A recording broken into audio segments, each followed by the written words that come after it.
You were on The Prophet with Marcus Lemonis. How did you get those opportunities, I guess is the question.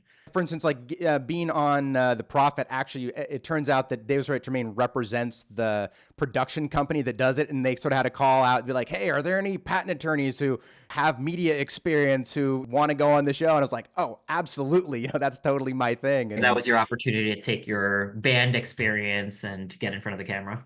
yeah, exactly. I have my YouTube channel, and so I kind of had been doing some camera work, and I always kind of liked doing those sort of things. So yeah, it was sort of a perfect fit. That's awesome.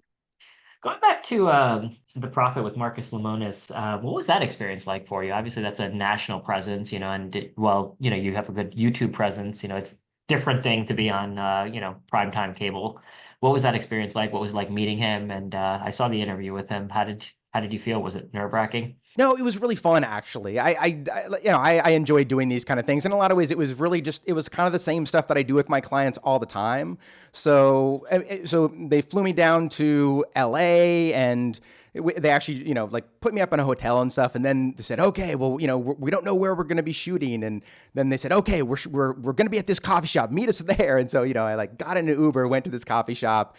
Initially met with Marcus for an hour and on camera, kind of just talked about patents generally, and then they brought in Coco Vinny, who was sort of the subject of the episode.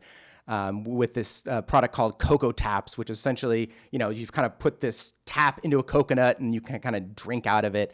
It was kind of sad in some ways because Coco Vinny, didn't understand what was going on with his patent applications, and the firm that he was working with was kind of taking advantage of him, and he just didn't really know what was going on. And so I kind of, I found the issues that were happening with his patent application. He had no idea what was going on, and I felt kind of bad because he was a bit blindsided by some things. But yeah, working with Marcus was great. Marcus is a super nice guy. Coco Vinny was really nice, even though I kind of felt bad about kind of how things ended up with with him and Marcus, because Marcus decided not to work with him. But yeah, it was a really good experience and really fun. Hopefully I get a chance to do more appearances like that. That's awesome.